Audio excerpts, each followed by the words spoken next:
All right, guys, we're moving right along. Now we're going to get into a case study that I really think can be beneficial to have an understanding. Granted, this is going to be the worst case scenario that anybody would probably ever have to deal with. I mean, the Katrina rate's up there with Hurricane or Superstorm Sandy, the hurricanes that devastated the Texas coast in 2017, or correct, yeah, 2017. So we want to take a look at that. Hurricane Katrina basically decimated the Gulf Coast. It caused a significant amount of damage in Florida and places like that. But however, when Hurricane Katrina made landfall right around West Mississippi and Southeast Louisiana, it was almost a direct strike on the city of New Orleans. One of the positives that we can find about that is that Hurricane Katrina actually downgraded a little bit before it hit the Gulf Coast. However, we want to keep in mind that the winds caused just catastrophic damage and structural damage to a lot of buildings in the area. But the flooding is really what caused significant amounts of damage to the city of New Orleans and the surrounding area. Keep that in mind. The flooding, keep that in mind, because I want you guys to look at this, not necessarily from a standpoint of what a natural disaster Hurricane Katrina was, but I want you to keep in mind what happened from a man-made standpoint or a failure, and that's going to be one of the things we're going to discuss. By the end of this module, going to our learning objectives, we're going to identify the failures in the levee protection system in the city of New Orleans, and we're also going to try to find out exactly what happened in a number of other areas. We got to take a look at these things from multiple standpoints, and as far as like what was going on, what was good, what was bad, what was indifferent, as far as like what did or didn't happen with the levees. So that's what we got to look at. We got to and also want to look at it too, and how the levees provide a false sense of security to not just the city of New Orleans, but to a number of other places, because there's other countries and other cities where they've got levee systems in place, but in New Orleans, I mean, you'll have multiple members from the National Hurricane Center, the National Oceanographic Institute, that'll tell you that basically there's nothing they can do to stop this. I mean, we got to be realistic at the end of the day. Also, I want you to take a look. I want you to describe recommendations that were made to strengthen the levee protection system. So let's take a look at that. I mean, what really happened afterwards as far as like protecting the levees and protecting the city. To complete this module, what you're going to need to do is I want you to read the George Bush White House Archive, Chapter 5. I got the link for it. It's Lessons Learned from Katrina, basically the response piece. And we want to watch the lecture by your awesome instructor. There's a YouTube video in there that basically describes how the levees failed. And what I want to look at too, there's a risk mitigation for Hurricane Katrina discussion question that I want you to take a look at and give me some good answers, good feedback on that one. Also too, you're going to submit the rough draft for the first paragraph of your final paper. All this is going to do is you've submitted me your topic, or you've chosen your topic, you've submitted the outline, and what you've actually done now is now you're giving me a rough draft of your first page. From here till about Module 10, your focal point is going to be on your paper. Yes, you're going to have discussion questions along the way, but I want your focal point on the rough draft of your paper. So that's why you're going to find that I'm making you do these benchmarks, because you're going to put together a good product for me. All right. We're going to move forward a little bit, and we're going to cover a couple other little things here.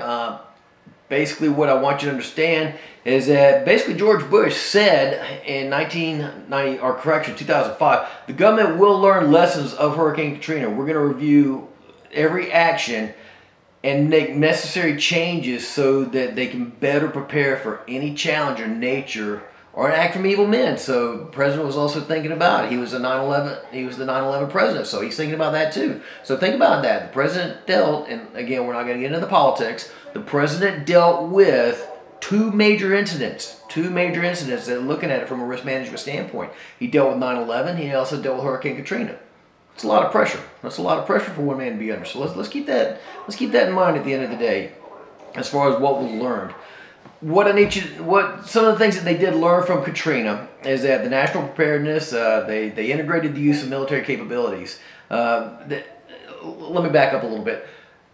Hurricane Katrina really, at the end of the day, changed the way we did business. It changed things on a just literally a global scale on how the United States would conduct business. A lot of countries learned from us. A lot of countries came to support the United States during, in the aftermath of Hurricane Katrina.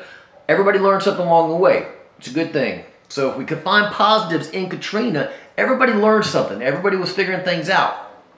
Some of the most critical challenges, and I'm going to touch real briefly on the levee stuff because I want you guys to look into that on your own. Keep in mind, I'm not trying to make you structural engineers or anything like that. I just want you to understand the basic premises on how the levees failed. Okay. At the end of the day, what Katrina did is some of the challenges that were faced that we relooked at the way we did business.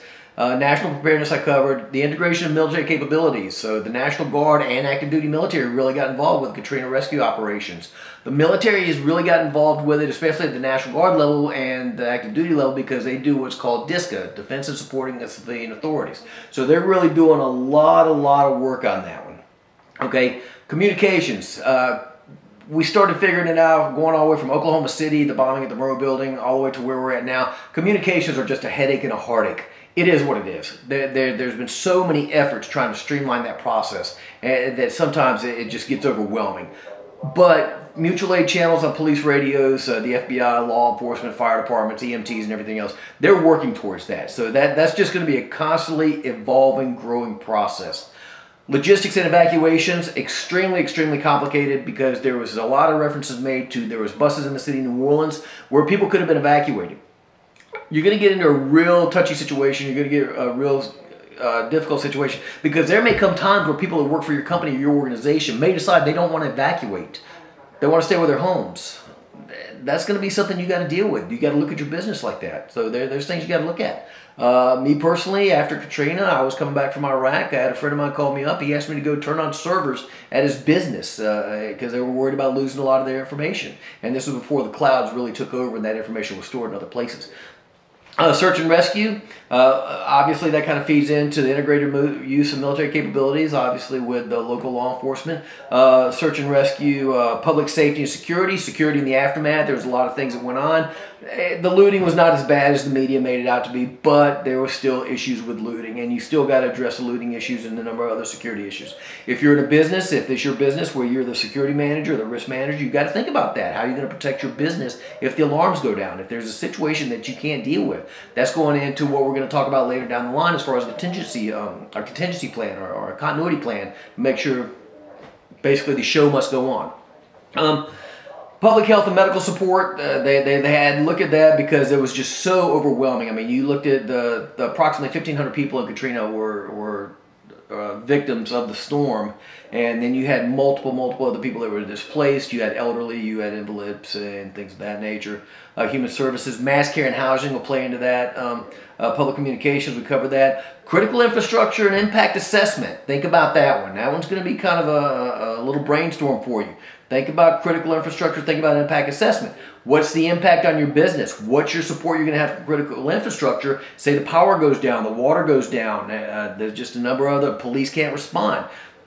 Look at it like that. We covered foreign assistance. We covered some of the NGOs, non-governmental organizations that actually participated in the recovery efforts from Katrina.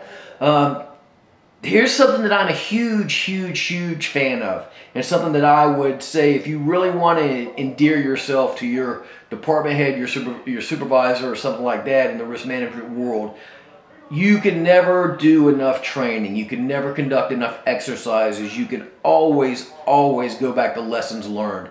Now, are you going to be able to walk up to your boss and say, hey, I want to do $1 million training project? He's going to look at you like you've lost your mind. But if you just say, hey, I'd like to do an active shooter drill one day. I would like to do a flood drill one day. Like, how would everybody get out? And pull out your map and say, okay, these are the areas that are prone to flooding. These are the things that can go wrong. These are the things that go right.